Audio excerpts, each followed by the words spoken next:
اصلاح کرم سے کر دے۔ الحمدللہ رب العالمین والصلاة والسلام علی سید المرسلین، اما بعد فاعوذ باللہ من الشیطان الرجیم، بسم اللہ الرحمن الرحیم۔ پڑھیے الصلاة والسلام علیک یا رسول اللہ وعلی آلک واصحابک یا حبیب اللہ۔ الصلاة والسلام علیک یا نبی اللہ وعلی آلک واصحابک یا نور اللہ۔ درود پاک پڑھنے کے بے شمار فضائل و برکات ہیں۔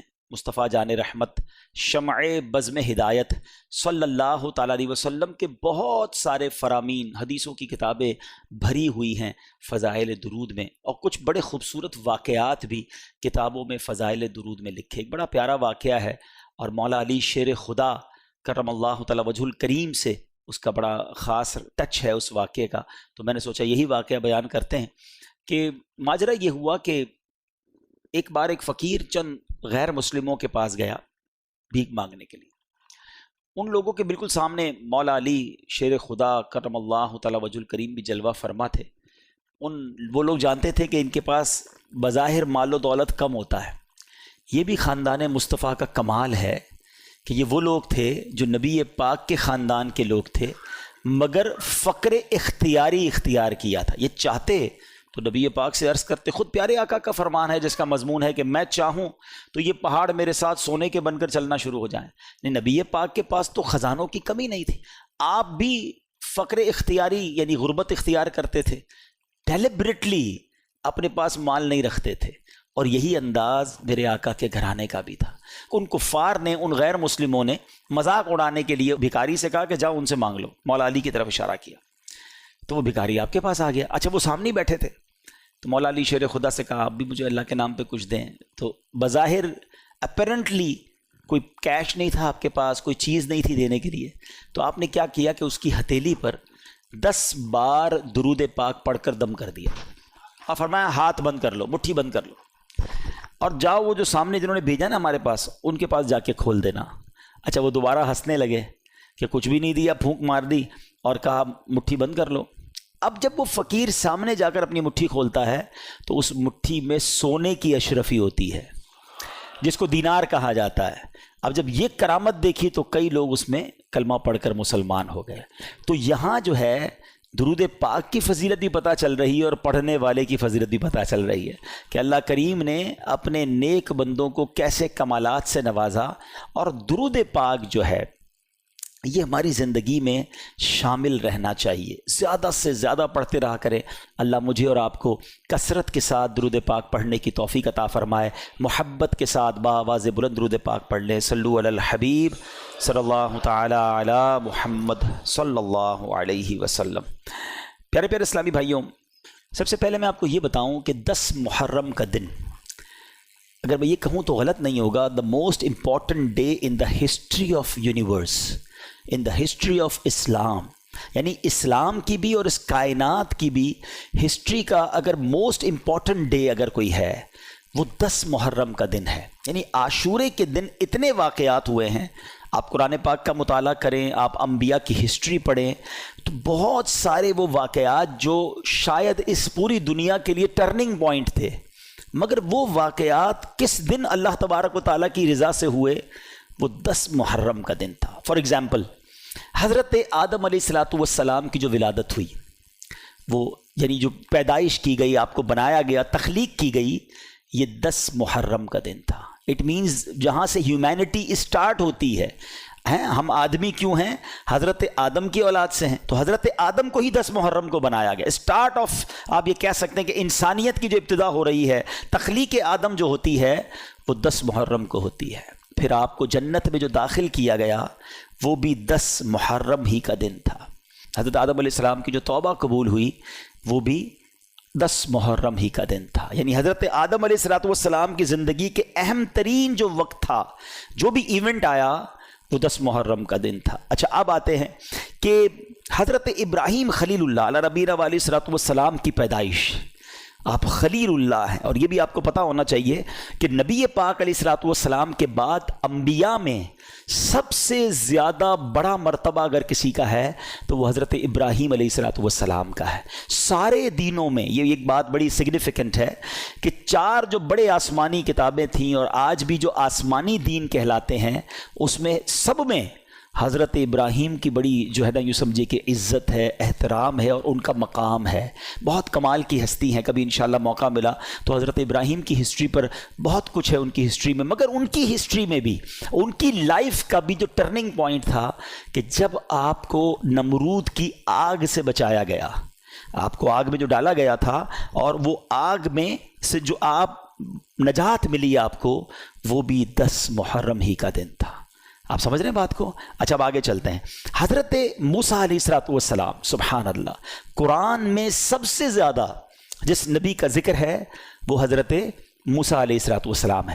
آپ کی زندگی میں بھی بڑے پیچ و خم ہیں اور one of the historical history اگر پڑھیں حضرت موسیٰ علیہ الصلوۃ والسلام کی سیرت کو عقل حیران ہو جاتی ہے. اور کتنی جگہ قرآن نے حضرت موسیٰ کے واقعات کو بیان کیا, بنی اسرائیل کے واقعات کو بیان کیا, مگر سب سے اہم واقعہ اگر کہا جائے کہ جب فرعون سے آپ کو نجات ملی, جو دریائے نیل میں فرعون کو غرق کیا گیا اور بنی اسرائیل کو نجات ملی, یہ آپ کی زندگی کا اہم ترین پوائنٹ تھا, ڈے تھا. یہ دن بھی 10 محرم کا دن تھا. آپ انڈرسٹینڈ کیجئے کہ ہسٹری میں جب بھی کوئی بڑا ایونٹ ہوا اور مسلمانوں کے لیے کوئی بڑی اہم بات ہوئی تو اللہ نے گویا 10 محرم کے دن کو منتخب فرمایا. اس کی مشیت ہے. اور آگے چلتے ہیں. حضرت عیسیٰ علیہ الصلوۃ والسلام, سبحان اللہ, روح اللہ کہلاتے ہیں آپ کی پیدائش یہ بھی 10 محرم کو ہوتی ہے. اچھا, پھر ان کی زندگی کا ایک وہ پوائنٹ ہے جو آج تک بہت سارے مذاہب میں ڈسپیوٹ ہے. ہم مسلمانوں کا عقیدہ یہ ہے کہ آپ کو آسمانوں پہ اٹھا لیا گیا ہے, آپ آج بھی زندہ ہیں. وہ والا زندہ, ایسے تو ہر نبی زندہ ہے مگر آپ کو ابھی تک موت ہی نہیں آئی ہے جس کو ہر انسان کو آنے کا وعدہ ہے. تو حضرت عیسیٰ علیہ الصلوۃ والسلام جو ہیں ان کو جو آسمانوں پر اٹھایا گیا وہ دن بھی 10 محرم کا دن تھا. اچھا, پھر اسی طرح حضرت نوح علیہ السلام, حضرت نوح علیہ الصلوۃ والسلام کے بارے میں بھی معلوم ہونا چاہیے ہمیں. آپ کو آدم ثانی کہا جاتا ہے. اچھا, کیوں کہا جاتا ہے؟ کہ حضرت آدم سے تو ساری دنیا چلی, ساری نسلیں بنی نوح انسان چلی, مگر ایک وقت ایسا آیا کہ جب حضرت نوح علیہ الصلوۃ والسلام کی قوم پر طوفان آیا نا, تو آپ کو حکم دیا گیا کہ ایمان والوں کو کشتی میں بٹھا کے اب طوفان میں اب وہ کشتی چلنے لگ گئی. تو لوگ کتنے تھے اس کشتی میں؟ 80 لوگ تھے. یہاں ایک درس بھی ہے کہ حضرت نوح علیہ الصلوۃ والسلام نے 950 سال اپنی قوم کو اللہ کی طرف بلایا. And after a struggle of more than 950 years کتنے لوگ ایمان لائے؟ اونلی 80 لوگ ایمان لائے. اس میں ان لوگوں کے لیے درس ہے جو کہتے ہیں یار نیکی کا کام کرنے میں دل نہیں لگتا, کامیابی تو ملتی نہیں, میں تو کوشش کرتا ہوں کوئی ساتھ نہیں دیتا. تو یاد رکھیے میرا اور آپ کا کام کوشش کرنا ہے. کامیابی دینے والی ذات رب کائنات کی ہے. کوانٹٹی دیکھ کر مرعوب نہ ہو جایا کرو. اس میں ایک میسج یہ بھی ہے, یار اتنے سارے لوگ اس کی بات مانتے ہیں, کچھ تو ہوگا. اتنے سارے لوگ اس کے مرید ہیں, اتنے سارے لوگ اسے پہچانتے ہیں, اتنے سارے لوگ اس کے پیچھے بھاگتے ہیں, تو کچھ تو ہوگا. کوانٹٹی, یہ مائٹ از آلویز رائٹ کا فارمولہ ہی غلط ہے. ہاں, جو اللہ رسول سے سچی محبت کرے, اللہ تبارک و تعالیٰ کا پیارا ہو, وہ رائٹ ہے چاہے تھوڑے ہی کیوں نہ ہو. اب اللہ پاک نے کیا کیا؟ 80 لوگ تھے. یہ 80 لوگ جب کشتی میں گھوم رہے تھے, تقریباً 6 مہینے تک یہ کشتی گھومتی رہی. اب اس پوری ہسٹری کا جو ٹرننگ پوائنٹ تھا نا, جب کشتی نے کنارہ پکڑا کوہ جودی کا, اور وہ جو دن تھا وہ دن بھی عاشورے کا دن تھا, وہ دن بھی 10 محرم تھا. اور فرام دیٹ ڈے دنیا دوبارہ ریوائیو ہوئی. ان 80 لوگوں سے پھر یہ دنیا چلنا شروع ہوئی. اور اسی لیے حضرت نوح علیہ السلام کو آدم ثانی کہا جاتا ہے کہ دنیا گویا دوبارہ ری سٹارٹ آپ کے بعد ہوتی ہے. اور جتنے انبیاء حضرت نوح علیہ السلام کے بعد آئے وہ سب آپ ہی کی اولاد سے تھے, اس لیے آپ کو ابو الانبیاء بھی کہا جاتا ہے. تو try to understand the importance of the day of the 10th of Muharram. یہ عاشورہ کا دن حضرت امام حسین کے واقعے سے پہلے بھی ایک ہسٹوریکل ڈے تھا, اور کمال کے واقعات اس دنوں میں ہوئے. حضرت یونس علیہ السلام, ان کی زندگی کا ٹرننگ پوائنٹ کیا تھا؟ جب وہ مچھلی کے پیٹ میں چلے گئے. اب وہ ایسا اندھیرا تھا, مچھلی کے پیٹ سے کون زندہ آتا ہے؟ مگر آپ وہ دعا کرتے رہے جس کو آج ہم آیت کریمہ کہتے ہیں، لا الہ الا انت سبحانک انی کنت من الظالمین۔ یہ وہ وظیفہ ہے، علماء کہتے ہیں آج بھی اگر کوئی مشکلوں کے اندھیروں میں پھنس جائے وہ یہ وظیفہ کرے، اللہ اسے اجالا عطا فرما دے گا۔ اب مچھلی کے پیٹ سے کس دن نکلے؟ وہ دن بھی 10 محرم کا دن تھا، سبحان اللہ۔ اور آگے چلتے ہیں، حضرت یعقوب علیہ السلام کی بینائی، آپ کی بینائی ذوف ہو گیا تھا، بہت کمزور ہو گئی تھی، آئی سائٹ، بڑا طویل واقعہ ہے۔ وہ جو بینائی کا ذوف کمپلیٹلی دور ہوا وہ بھی عاشورے کا دن تھا۔ حضرت یوسف علیہ السلام کی ہسٹری، یہ تو وہ واقعہ ہے جس کو احسن القصص کہا گیا۔ قرآن میں حضرت یوسف کے واقعے کو بہترین قصہ قرار دیا گیا، نہیں پڑھا ضرور تفسیر قرآن میں پڑھیں۔ اچھا، اس واقعے کا بھی ٹرننگ پوائنٹ کیا تھا؟ جب آپ کے بھائیوں نے آپ کو کنویں میں ڈال دیا تھا، لائف تو آلموسٹ ختم ہو گئی نا، آپ کنویں سے تو چھوٹا بچہ ہے وہ کیسے باہر آئے گا، مگر وہ ایک عجب داستان ہے کہ آپ کو کنویں سے رہائی ملی۔ وہ جو کنویں سے نکالا گیا تھا وہ دن بھی 10 محرم کا دن تھا، اللہ اکبر۔ اچھا سبحان اللہ۔ اب اس دن حضرت ایوب علیہ السلام، صبر ایوب بڑا مشہور ہے، آپ کی تکلیف جو دور کی گئی، جس دن صبر ایوب کا امتحان ختم ہوا اور آپ سے بیماری ختم ہوئی، وہ دن بھی 10 محرم کا تھا۔ اور اللہ کریم نے اس دن بہت ساری انوینشنز بھی کی ہیں۔ ہم کہتے ہیں نا فلاں تاریخ کو فلاں چیز بنائی گئی، فلاں تاریخ کو فلاں چیز بنی، ڈیٹس یاد ہوتی ہیں۔ آؤ میں بتاتا ہوں کہ اس دن سبحان اللہ میرے رب عز و جل نے عرش، کرسی، آسمان، زمین، سورج، چاند، ستارے اور جنت، یہ سب بنائے وہ دن بھی عاشورے کا ہی دن تھا۔ اور ایک اور بات بتاؤں، بارش جو ہے یہ زندگی کا، یعنی ہماری حیات کا جو تعلق ہے نا یہ بارش سے ہے۔ اگر بارش دنیا میں ختم ہو جائے، لوگوں کو شاید امپورٹنس نہیں پتہ بارش کی، یہ بارش ہی زندگی کا سبب ہے۔ جی ہاں، اس کی پوری ایک ریسرچ ہے۔ خیر آج بیان کا موضوع کچھ اور، ایک ہلکا سا ٹچ دے دیتا ہوں۔ پانی، source of water for the universe, ہماری زندگی میں، ہماری پوری کائنات میں جو راستہ ہے نا پانی آنے کا وہ صرف بارش ہے، ورنہ 67% تو کھارا پانی ہے۔ باقی دنیا کو پانی کیسے ملتا؟ 8 ارب انسان تقریباً، ٹھیک ہے جناب، ملٹیپلائی بائی 10، 80 ارب اس وقت جانور ہیں، ملٹیپلائی بائی 10، یہ الگ تحقیق ہے کہ ہر جو زمینی جانور ہیں وہ 10 ٹائمز ہوتے ہیں اور اس سے 10 ٹائمز جو ہیں وہ پرندے ہوتے ہیں، تو 800 ارب پرندے دنیا میں ہیں۔ ان سب کو پانی چاہیے، تمام پودوں کو پانی چاہیے، ہم سب کو پانی چاہیے۔ ہمیں روز پانی ملتا ہے، جتنا چاہیے اتنا ملتا ہے اور وداؤٹ کاسٹ ملتا ہے۔ یہ تو ہماری مرضی ہے منرل واٹر پیتے ہیں، ورنہ آج بھی 8 ارب لوگوں کے لیے اللہ نے فری آف کاسٹ پانی پوری دنیا میں اویلیبل رکھا ہے، ٹھیک ہے۔ یہ پانی کدھر سے آتا ہے؟ کتنا کروڑوں خربوں گیلن روز کا یوزیج ہے۔ اب ذرا اس کی تھوڑی سی، یہ جو پانی پیتے ہیں نا، جب جی چاہتا ہے پانی پی لیتے ہیں، یہ پانی پیو تو کبھی سوچا کرو یہ پہنچانے کا نظام کیسا شاندار ہے۔ سائنس کہتی ہے سمندر سے ایوپریٹ ہوتا ہے پانی، بادلوں میں جاتا ہے، ٹھیک ہے۔ آج تک کروڑوں اربوں گیلن اوپر جاتا ہے، کبھی ہم نے پائپ لائن نہیں دیکھی۔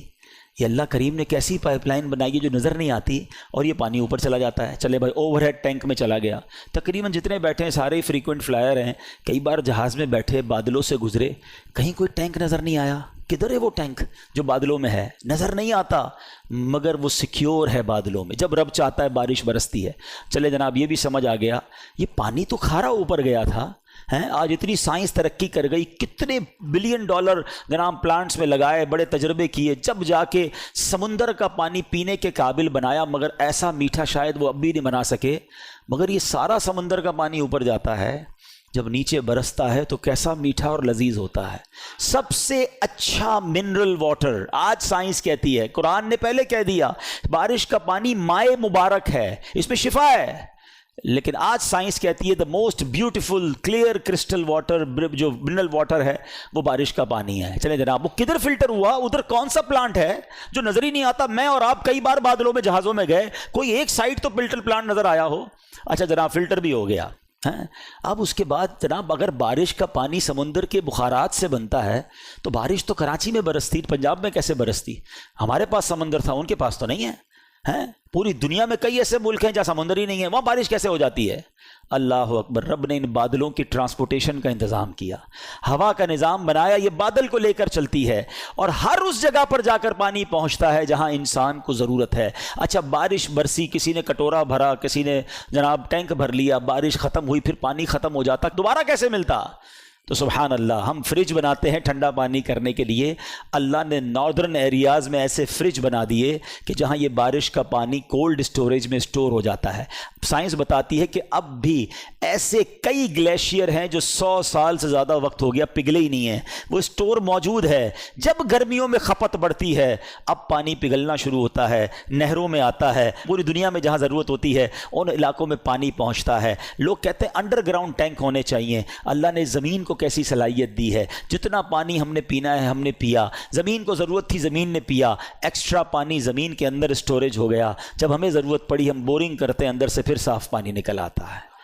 یہ نظام اگر آپ سمجھ لینا پورا تو ہر گھونٹ پہ کہنے کو جی چاہے گا فَبِأَيِّ آلَاءِ رَبِّكُمَا تُكَذِّبَانِ. اب بتاؤ, اور آپ کو پتہ ہے یہ بارش جب اتنی اہم ہے نا, تو زمین پر سب سے پہلی بارش جب برسی تھی نا, وہ دن بھی 10 محرم کا دن تھا. تو یہ ہے 10 محرم کا دن. یہ دن گھومنے پھرنے کا دن نہیں ہے, لوگ پکنک منانے جاتے ہیں, چھٹیاں مل گئیں اب جناب گھومنے پھرنے جا رہے ہیں. یہ بڑا ہسٹوریکل ڈے ہے, یہ عبادت کا دن ہے, اللہ کو یاد کرنے کا دن ہے. اچھا پھر ایک اہم ترین واقعہ ہونا ہے, اور وہ بھی کتابوں میں ملتا ہے کہ جب قیامت آئے گی تو وہ دن بھی 10 محرم ہی کا دن ہوگا. تو ٹرائی ٹو انڈرسٹینڈ, 10 محرم کے دن تمام جانور خوف زدہ ہوتے ہیں, آپ کو پتہ ہے, ہمیں نہیں پتا ہوتا, انسان تو گھوم پھر رہا ہوتا ہے کہ ان کو یہ خوف ہوتا ہے کہ کہیں قیامت نہ آ جائے, لیکن ہمیں یہ احساس ہونا چاہیے. اور پھر اسی دن وہ واقعہ ہوا کہ 1400 سال کے قریب وقت گزر گیا ہے کہ امام علی مقام, امام عرش مقام, امام تشنا کام, امام حسین رضی اللہ تعالیٰ عنہ اور ان کے رفقا کو کس بے دردی سے اس کربلا کے میدان میں پیاسا شہید کیا گیا. اچھا کمال کی بات دیکھیں, محبت دیکھیں, اللہ کریم نے, ہم اللہ کا شکر بھی ادا کرتے ہیں کہ ہمیں اہل بیت سے, نبی پاک کے خاندان سے کیسی محبت دی ہے. ہم میں سے کئیوں کے والدین کا انتقال ہو گیا ہے, ماں سے بڑھ کر تو کوئی نہیں نا, والد سے بڑھ کر تو کوئی نہیں, لیکن جیسی تکلیف ان کے انتقال کے وقت ہوئی تھی 2-3 سال 4 سال میکسیمم 5-7 سال کے بعد وہ تکلیف نہیں ہوتی ہیں, وہ تکلیف نہیں ستاتی. مگر 1400 سال ہو گئے ہیں, جب بھی کربلا کا واقعہ سنتے ہیں, جب بھی امام حسین اور ان کے خاندان کی مظلومیت سنتے ہیں تو آنکھوں میں آنسو آ جاتے ہیں, دل تڑپنے لگ جاتا ہے کہ یہ کیا کیا تھا ان لوگوں نے.